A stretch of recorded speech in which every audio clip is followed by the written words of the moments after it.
Okay guys, mayroon na naman kaming sinaservice dito na Panasonic Eco Aquabit. Ayan, so testing natin guys, nilagay natin sa spin, tingnan natin kung anong problema. Ayan, tingnan natin.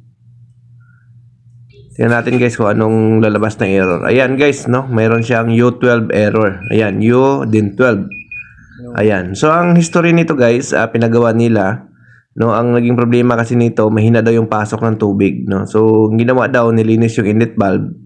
Kaso nung testing naman, okay, nagkarga ng tubig ng malakas, no? Nung nilinis yung inlet valve, ang problema, nung gamitin na guys, nag-U12, no? So, hindi na sila binalikan nung gumawa, no? So, nag-decide sila guys na ipagawa na lang sa atin, no? Kasi hindi na sila binalikan, no? Ayan, so ito ngayon guys, no, ang ating tunghayan kung anong problema ng isang U12 error ng Eco Aquabit, no? Ayan, so sinisilip niya, hawakan ko dito guys yung drum sensor. So wala na akong nakakapa dito na nakalawit na drum sensor, no? Dapat mayroong nakalawit yan dito guys, no? Wala na akong nakapa, no? So titingnan natin, baka tinanggal ng mga unang gumawa. Silipin natin guys, no? So gagawin natin, buksan natin itong top cover guys, no. So nandito pala kami guys sa Niugan, Cabuyao, Laguna, no. So nandito tayo ngayon nag-service. Ayan. So ang gagawin natin, kalasin natin to guys yung top cover, no. Ayan, screw natin yung 4 na screw. Mayroong dalawa dito sa gilid, nandito may isa sa kabilang side, ganoon din dalawa sa likod para may angat natin yung cover. So ayan guys, no. So wala na guys, oh. Wala na yung drum sensor na nakalawit dito. No, so baka naputol ito guys, no. Yan, no, nawala na. So dapat meron yan dito guys, nawala. Dito banda yan, no, dito may butas na to yan. Dito, wala na. No, so baka nabali, no, kasi alam nyo guys, itong Eco Aquabit, no, kapag kinalas nyo ito, kapag nagkamali kayo guys ng balik ng pinaka drum sensor niya, napuputol, no. So baka hindi napansin na pagbalik ng cover. Kasi ito guys, tulad nito guys, pag tinanggal natin tong cover na ito, ayan. So ang pagbalik niyan guys, dapat may ano yan, may sequence, no, para hindi siya maputol yung drum sensor. Yung drum sensor kasi nito, naka-connect din siya doon sa pintuan. So drum sensor at the same time, door switch or door lock na rin siya. Door sensor or door switch na ang tawagin. Or ano pa bang tawag diyan? Ayan. So, ginawa namin dito guys, in-unscrew lang natin. Kalasin natin to, tingnan natin yung loob, no? Yan.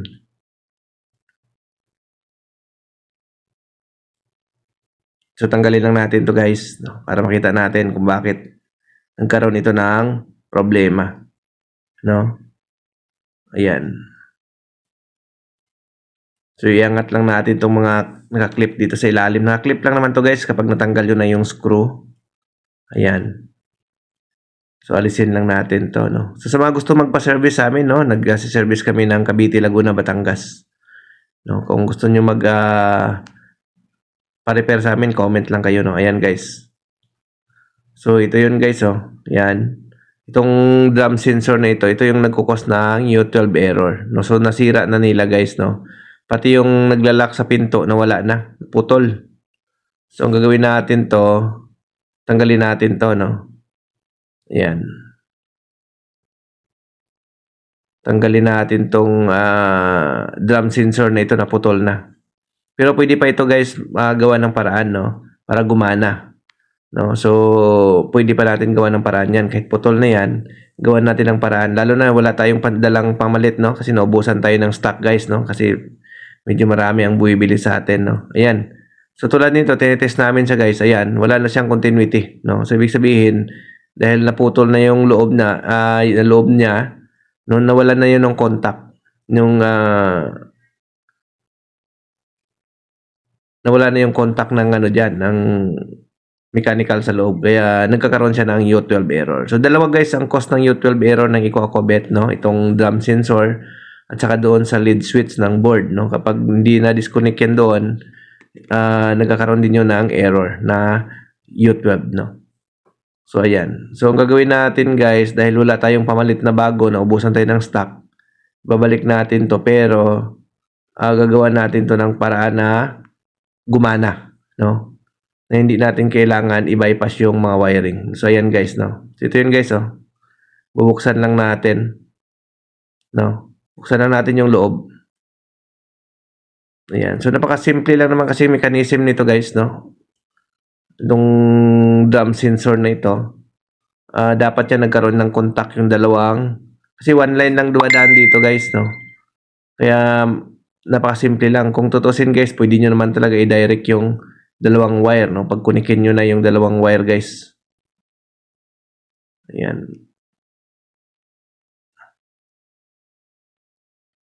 So, ito lang naman yun guys. Yan, yung dalawa na ito guys. O, yan. Yan lang naman dapat ang nagko-contact dyan. Yung dalawa na yan. So, dapat gagawin nyo guys. Yan, pagkontakin nyo, tapos ibalik nyo. Ayan, di ba? Nagko-contact yun. So, ang gawin nyo, payakapin mo na lang yung dalawa, no? Para mag-contact sila. Ayan, pag nag-contact na yan, testerin nyo. Kung good yung continuity, sa kanya ibalik. Ayan. So, kailangan nyo lang pakontakin yun guys. Yung dalawang item na dalawang ano na yun. So, tapos tingnan nyo sa tester. Pag good na yung continuity niya. Yan. So, ibabalik na natin. No? So, ayos na ito. So, ito guys, parang lumalabas din ito. Disable na rin guys yung drum sensor. No? So, pang matagalan na rin ito na solusyon guys. No? Dahil wala tayong pamalit ngayon. No? Naubusan tayo ng stock. No? Kasi nung hindi natin na-anticipate na ang akala kasi U12 error yung binigay lang sa atin, hindi na ibigay yung model ng washing. So, ang akala natin ay yung mga inverter, no? So, ang inverter kasi pag nag-U12 error, yung lead sensor ang problema. So, marami tayong stock ng lead sensor, no? So, ito guys, naubusan tayo.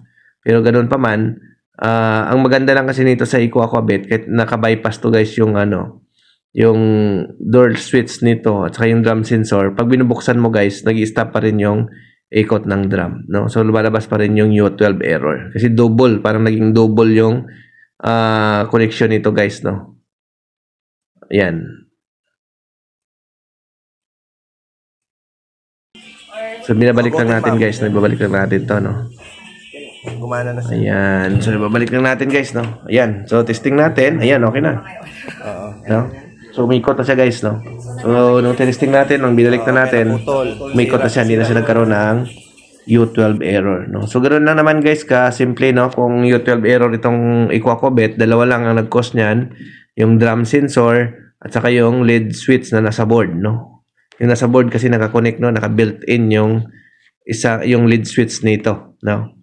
So, yun. At least magkaroon kayo ng idea guys pagdating sa Aquabit, yung U12 error, yung drum sensor, at yung lead switch. Yun lang yung dapat nyo i-check dyan. No, ayan. So, siguro sa pag-bypass dyan sa lead switch ng U12, no? So, baka maglabas tayo ng video, no? Pag naka-encounter ulit tayo ng ganung problema. So, ayan guys, no? So, okay na po siya guys, no? Ayan, umiikot na. Wala na siyang error na nalabas. So, ayan. Okay guys, maraming salamat sa panonood. Bye-bye!